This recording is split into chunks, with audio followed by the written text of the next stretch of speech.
Нядаўна з'явілася сумная для ўсіх аматараў беларускай мовы навіна пра тое, што лукашэнкаўскі рэжым са згоды і пры падтрымцы мовазнаўцаў у пагонах скасаваў афіцыйны статус беларускай лацінкі. І гэта толькі самы апошні крок па знішчэнні ўсяго беларускага, якіх за 28 год праўлення Лукашэнкі была вялікая колькасць. Рэжыму беларуская мова не патрэбна.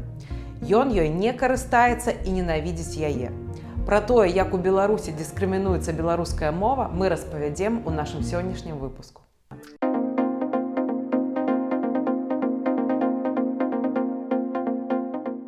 Что говорит этот человек? Пусть говорит нормально, пусть нормально разговаривает. Так решали силовики спецподразделения Галоўнага управления по борьбе з организованной злачыннасцю, збіваючы і затрымліваючы грамадска-палітычнага актывіста, а цяпер палітычнага зняволенага Зміцера Дашкевіча. Экзекуцыя адбывалася на вачах у ягонай цяжарнай жонцы Насты. Так яны спрабавалі прымусіць Зміцера спыніць размаўляць на беларускай мове. Гісторыя Дашкевіча толькі адзін са мноства выпадкаў асаблівага ціску на беларускамоўных палітычных вязняў. 60-гадовага праваабаронцу Владзіміра Цурпанова з Магілёва, асуджанага на 2 гады калоніі за абразу 2 суддзяў, пакаралі карцерам. Палітвязень размаўляў на беларускай мове і патрабаваў такога ж звароту да сабе работнікаў турмы. Владзіміру таксама было адмоўлена ў правядзенні судовага працэсу і ў вырабе выніковых дакументаў на беларускай мове. Яшчэ адзін палітвязень Олег Кулеш з Брэста асуджаны на 1 год і 7 месяцаў за ўдзел у пратэстах у выглядзе танцавую песень на вуліцах горада. У турме на роднай беларускай мове ён пачаў пісаць вершы. Але размаўляць на роднай мове Олегу наўпрост забараніла адміністрацыя, пра што палітвязень паведаміў у лісце на волю. У кожным з пералічаных выпадкаў размова вядзецца аб выкарыстанні беларусамі роднай беларускай мовы, якая ў спецыяльным законе аб мовах і Канстытуцыі Рэспублікі Беларусь зацверджана як дзяржаўная мова Рэспублікі Беларусь. Аднак для сілавікоў беларуская мова стала маркерам, які абазначае, паводле іх слоў, асабліва ідэйных праціўнікаў. І так адбываецца не толькі ў застенках. На волі, якая для многіх беларусаў стала умоўнай, выкарыстанне беларускай мовы – гэта выклік і асаблівая грамадзянская пазіцыя. За няпоўныя 5 гадоў ад аб'яўлення дэкларацыі аб дзяржаўным суверэнітэце БССР у 1990 годзе і да пачатку разбуральнага наступлення ўлады Александра Лукашэнкі Беларусь здзейсніла вялізарны рывок у бок нацыянальнага адраджэння і развіцця. У гэтыя гады былі прыняты Канстытуцыя і закон аб мовах, якія зацвердзілі дзяржаўную беларускую мову. Родная мова беларусаў стала актыўна ўкараняцца як у вышэйшых інстытутах улады, так і ў бізнесе, адукацыі, на бытавым узроўні. Па-беларуску праводзіў паседжанні вышэйшы заканадаўчы орган краіны Вярхоўны Савет. Была праведзена рэформа адукацыі, накіраваная на беларусізацыю. На роднай мове пачынаў выкладанне галоўны на той час самы буйны і прэстыжны беларускі дзяржаўны універсітэт, а таксама інстытуты, школы і дзіцячыя сады. Да 74% першакласнікаў Беларусі пачыналі вучыцца на беларускай мове. Беларуская мова пачала вводзіцца і ў справаводства, на прадпрыемствах і арганізацыях. Больш стала нацыянальнай мовы на дзяржаўным тэлебачанні і радыё.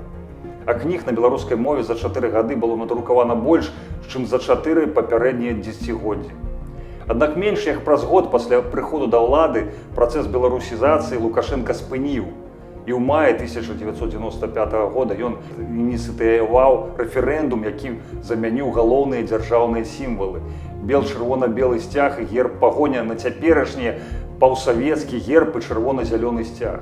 Тым жа рэферэндумам была зацверджана інтэграцыя з Расіяй, а рускай мове быў прысвоены статус дзяржаўнай нароўні з беларускай. На заканадаўчым узроўні руская мова атрымала роўныя правы нароўні з беларускай. Аднак на практыцы раўнапраўнасць моў была толькі дэкларацыяй. Дзяржаўнасць 2 моў давала магчымасць выводзіць з абароту беларускую мову і насадждаць рускую на законных падставах. Фактычна, гэта зламала хрыбет яшчэ не ўздужалай беларусізацыі. І найперш гэтая ініцыятыва зыходзіла ад самога Лукашэнкі. Менавіта Лукашенко разгарнуў Беларусь у супрацьлеглым ад дзяржаўных інтарэсаў і нацыянальных каштоўнасцях напрамку. У бок русіфікацыі, усебаковай залежнасці ад Расіі ва ўгоду рускага свету. Так, калі ў 1995 годзе на беларускай мове навучалася 74% першакласнікаў, то ўжо годам пазней усяго 33%. З кожным годам гэты ціск узмацняўся, і сёння на роднай мове адукацыю атрымліваюць толькі каля 10% школьнікаў. Колькасць дзіцячых садоў блізкая да нуля, а вышэйшых навучальных устаноў з беларускай мовай у Беларусі няма ніводнай. Такі адкат быў мэтанакіраваным выцясненнем беларускай мовы са сферы адукацыі. Пасля рэферэндуму наступленне на беларускую мову набыло яскравыя выражаныя палітычныя рысы.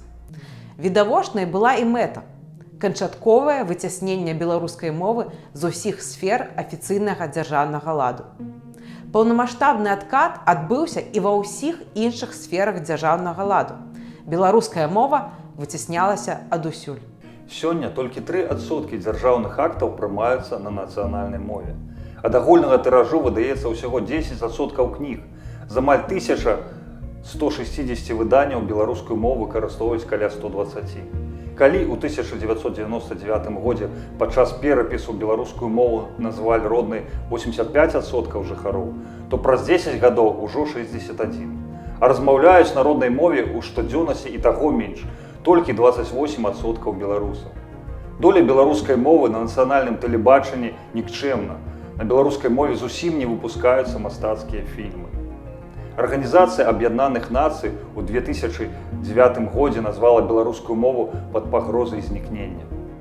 Дыскрымінацыя беларусаў па моўным прынцыпе не проста вярнулася ў ранейшае савецкае рэчышча, але стала яшчэ больш жорсткай і нецярпімай штодзённасцю ў Беларусі ўсе 28 гадоў кіравання Лукашэнкі.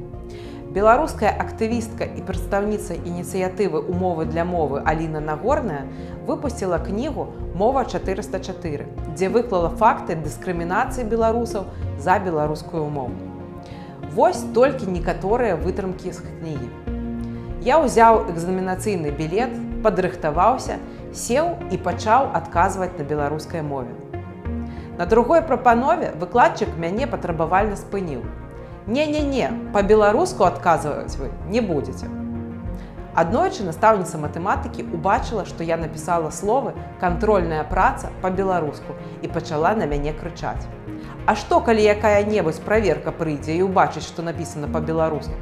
У выніку прымусіла мяне ўсё перакрэсліць і напісаць па-руску. Мяне накіравалі ў вясковую школу, і я размаўляў па-беларуску, хоць і выкладаў хімію. І дырэктар мне кажа: «Ты гэтую гадасць толькі нам не прынясі». І гэта было ў беларускай школе. Зайшла ў інфакіёск, там ёсць выбар мовы. Руская, англійская і нават кітайская. Беларускай мовы няма. Напісала скаргу, і цяпер у меня ёсць афіцыйны адказ. Дадаць беларускую мову тэхнічна немагчыма. Запоўніла бланк на беларускую картку ў Беларусьбанку. Картка не працавала, некалькі разоў хадзіла і спрабавала высветліць прычыну. Праз месяц мне паведамілі, што прычына ў беларускай мове. Прыйшлося перапісаць бланк на рускую.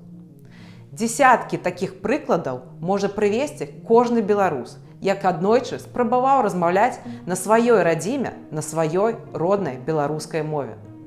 Аднак, не гледзячы на прямую ці ўскосную дыскрымінацыю і рэпрэсіі, беларуская грамадскасць не збіралася здавацца.